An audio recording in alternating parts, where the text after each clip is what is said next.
When you hear the word gifted, some very specific images may come to mind. Did he really expect you to just walk in and be able to dissect some random, massive problem?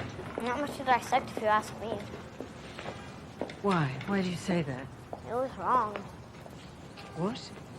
Well, for starters, you forgot the negative sign on the exponent. It went downhill from there. Problem was unsolvable. Should we give her a break? Yeah, we can play chess with her. Chess? Just give her a break, okay?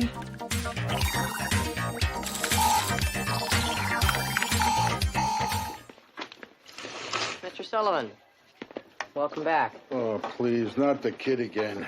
You still playing doctor? Yeah, just until I get it right. It says here you vomited blood earlier today. At least you're old enough to read. I bet you help him with all the big words. Well, you've obviously aggravated your gastritis, Mr. Sullivan. My guess is it's developed into a bleeding ulcer and you may require surgery. We're going to have to admit you. You mean I get to sleep over in Mr. Rogers' neighborhood? He'll need to be endoscoped and maybe have an upper GI series. Oh, goody. But while giftedness is often portrayed in images like these in the media, the reality of raising a gifted child may look a little different. Firstly, while some gifted children may be identified early in elementary school, many begin to develop their gifts later on and aren't identified by their school or teachers until middle or high school. If your teenager was recently accepted into a gifted program at their school, chances are you have a lot of questions. Fortunately, I have some of the answers. And the first one is no. This probably doesn't mean that your child's going to be the next Doogie Houser. As a veteran high school teacher, specially trained to work with gifted students, and a parent of a gifted teenager myself, I've developed a knowledge base that helps me to serve students at a wide variety of ability levels. This is important because, just like all kids, no two gifted students are exactly the same. By learning a little bit about giftedness, however, you can help to support your gifted teen as they tackle the obstacles and challenges that are unique to their experience. In this lesson, you will learn what giftedness is and what it is not. You'll identify some of the academic and socio-emotional challenges your gifted teen might face, and I'll help you to develop strategies for helping your gifted teen to learn, grow, and overcome obstacles. So why the focus on challenges? Don't things come more easily to gifted kids? In some ways, yes. Dependent on your child's specific gifts or talents, they may be able to learn things more quickly than their peers. But this doesn't mean that they will not run into things that are difficult for them. After all, even a child who's very talented in math will eventually run into a problem that stumps them. Giftedness is not perfection. It doesn't guarantee that your teen will get good grades or college scholarships, and it certainly doesn't mean that they won't face challenges, both academically and socially. Students with gifts and talents simply have the capability to perform at higher levels compared to others of the same age, experience, and environment in one or more domains.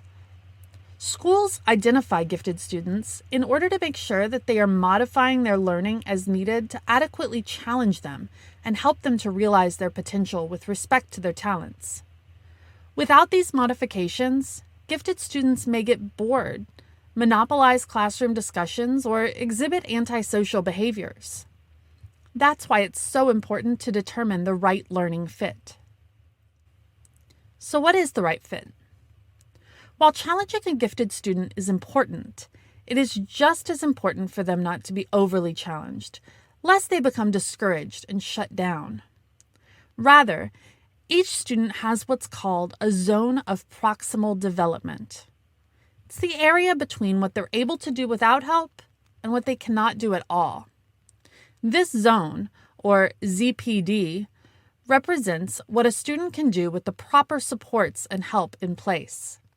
This is the area where learning happens. Support for learning might include teacher instruction, videos, textbooks, or any number of resources. Because students learn in many different ways, they need different kinds of support. Then, as they learn, the supports can be removed, allowing the student to do the work independently, and their zone of proximal development grows so that then they can learn more. So how can you help your teen in this learning process? Well, much of the help you will provide your gifted teen at this point will probably not be academic. Depending on their talents, you may find that their learning has surpassed your own understanding of a given domain, and that is okay. At the high school level, many of the best teachers act more as facilitators of learning rather than imparters of knowledge. Rather than try to teach students all they will ever need to know, we provide them with the resources they will need in order to advance their learning. You can become a facilitator of learning too. When your student is academically stumped, remind them to use their resources. This reminds your child that you are there to support them without you feeling like you have to have all the answers. It will also allow you to continue to define your role as the parent in this relationship.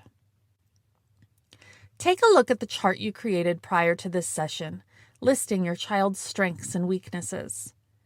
In just a moment, I want you to pause the video while you do a little bit of research. I want you to find one web resource that you might offer your teen to help them develop a strength, and one that might help them to work on a weakness. I'll be right here when you get back. Great. Remember, when you're offering your teen any help, it's important not to be pushy. If they're interested in the resources and help you offer, they will use them. And if they're not, they won't. It's important that they make their own choices when it comes to their learning. But my child doesn't seem to need me as much anymore. While it is true that your teen is becoming more independent, they also need your love and support as much as ever. That said, gifted teens may present a few additional challenges to the typical parent-child relationship. For example, you might expect your gifted teen to want more freedom and independence than you're prepared to give.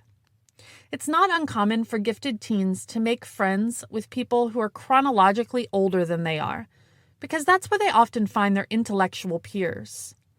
So when your 16-year-old balks at a 10 p.m. weekend curfew, or when your 14-year-old lets you know that they don't appreciate you treating them like a kid, take a few deep breaths before you respond.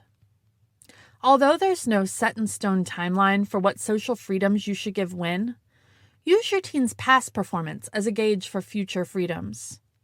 Start slowly, with 1 or 2 small concessions, such as a later curfew, and let your teen know that responsibilities are not given, they are earned, and rewarded if all goes well.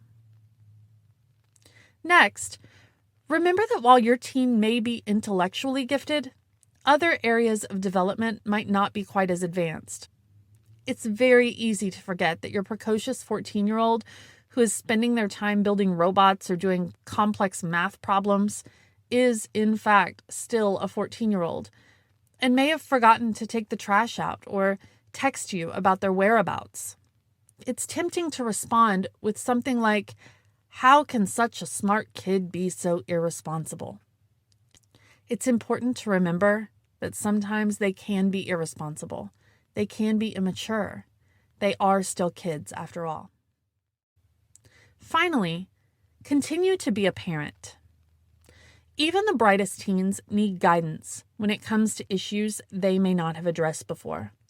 For example, if your kids are eligible to be grade skipped or take college courses in high school, don't let them be the only judges as to the appropriateness of this. Or, when it comes to register for high school classes, discuss with your teen the pros and cons of loading up on so many AP courses they'll have little time left for anything but schoolwork. And, of course, have the hard discussions with your child. Don't talk yourself into believing that your smart kid will make the right decisions. Without your guidance, that's no more likely than it is for any other teenager. Don't assume that intellectual maturity guarantees good decision-making in the heat of a social situation. On your handout, you have 3 parenting scenarios that might come up with your gifted teen. In just a moment, pause the video and consider how you would respond to each of these 3 situations. I'll be right here when you get back.